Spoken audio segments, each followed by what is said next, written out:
Good morning. Thank you for coming. My name is Greg Bentley, and I'm here to talk about a tragic incident that occurred on March 7, 2016. Abelino Cordova-Cuevas, a Sacramento resident, became the latest victim of police misconduct in America. Abelino was pulled over near his work by a Stockton police officer driving a department-issued SUV. We've obtained statements from two witnesses that confirm that Abelino was outside of the vehicle, on the sidewalk, with his hands up, continually advising the officer that he was unarmed. The officer walked towards Abelino with a flashlight shining on him. Abelino repeatedly said he's unarmed and was walking backwards with his hands up. A second Stockton Police Department officer arrived on a motorcycle. The two witnesses heard the sound of a taser clicking, and at that same moment, Abelino immediately turned and ran. We don't know for certain if he was tased at that moment, but we believe that he was. During the encounter, he ran to a local business district on El Dorado Street. We've obtained video footage from one of the businesses in the complex. The footage shows Abelino walking backwards with what appears to be his hands in the air. He was then forcefully tackled by the two officers.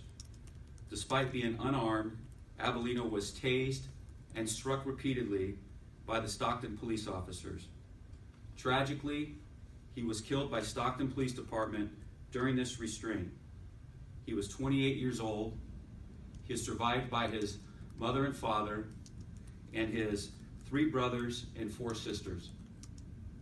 This was excessive and unreasonable force on an unarmed man with his hands up, walking backwards.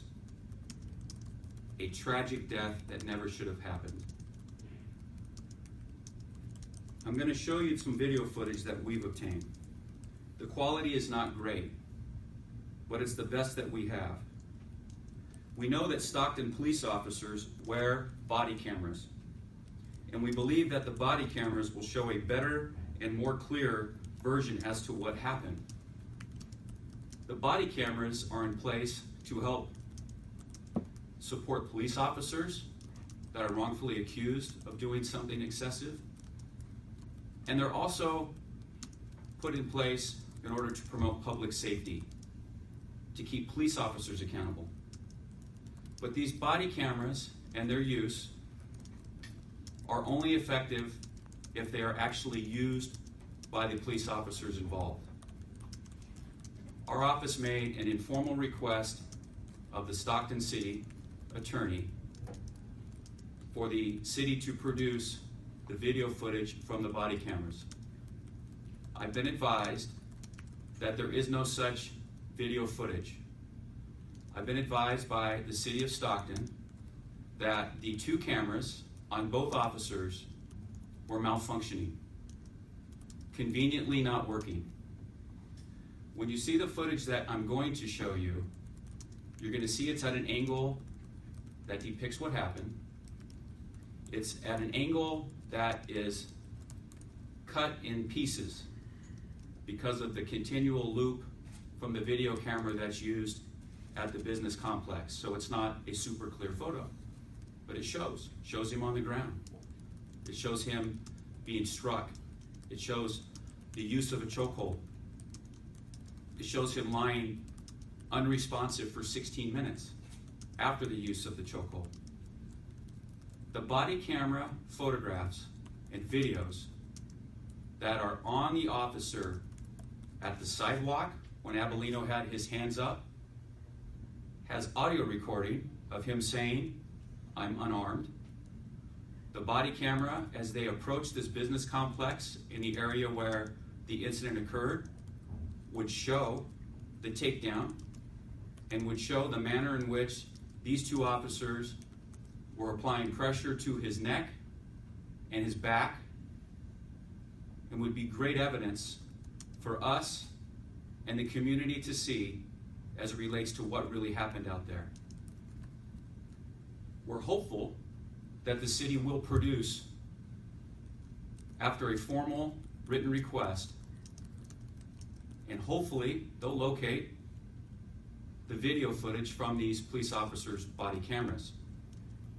Today, we formally serve the city with a public records request. And this public records request is going to ask the department to produce all video footage, including officer body camera footage and footage from other businesses or locations in the area.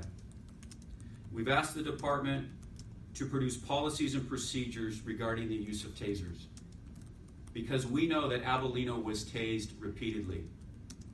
We've asked the department to produce a download of data for each activation of the taser, the time of the occurrence, the duration of each cycle in seconds, the internal temperature of the device, and the remaining percentage of battery charge at discharge. We want to know if the taser was used repeatedly on Abelino in the probe mode, which temporarily incapacitates neuromuscular activity, or if it was used in the more aggressive drive stun mode, which is used for pain compliance. The footage that we have seen shows the officers applying a chokehold. Then Abelino is immediately unresponsive, where he remained unresponsive until he was taken away in a stretcher approximately 16 minutes later. Our public records request also is asking for the department to provide copies of its policies and procedures regarding the use of chokeholds. We know that many departments across the country are banning various forms of chokeholds, as they are too high level of force with deadly consequences. An air chokehold is almost universally banned. That's when a forearm is placed across the neck, compressing the trachea and decreasing the supply of oxygen to the brain.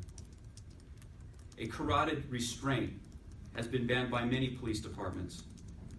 In a carotid restraint, the neck is placed in a V by the officer's forearm and upper arm, compressing the carotid arteries on either side of the neck, which also restricts the blood supply to the brain. The footage that we have seen shows the use of a chokehold. We are asking for better video footage, specifically the body camera footage, because it will clearly show what type of restraint was used from a closer and better angle. We had a second autopsy performed on Abelino. We found evidence of petechiae. Petechiae is multiple burst vessels in the inside of both lower eyelids, consistent with strangulation. The autopsy found evidence of neck and back compression, consistent with restraint asphyxia. The autopsy also found bleeding to the sternocleidomastoid muscle, a muscle in the front of the neck, confirming neck compression. The examination also revealed contusions and bruisings on the face and scalp, as well as injury to the lips. We have asked the San Joaquin County Coroner's Office for a copy of the autopsy report. We have been told it can take upwards of 4 to 6 months to get that report. We want to know what agency is investigating this tragic death. Obviously, it needs to be some agency other than the City of Stockton Police Department. We would like to know if there is a separate and independent and thorough investigation being conducted by an outside agency. The family deserves to know that. The public deserves to know that. We know from news reports that the 2 officers involved were placed on administrative leave. We would like to know what the status is in regards to their employment. Are they back on the beat? Have they talked to others about what happened? We would like to talk to them. This was a tragic loss of life at the hands of police officers, unfortunately becoming all too common across America. This was excessive force of a life taken of an unarmed man walking backwards with his hands up. This never should have happened. I'm going to show you the video footage, and we can make the footage available, if you would like, by way of a link that you can have. Now, it's the only footage that we've been provided, and it's not the best footage, but it's what we have. And so, Joe, how would I get that turned on, please?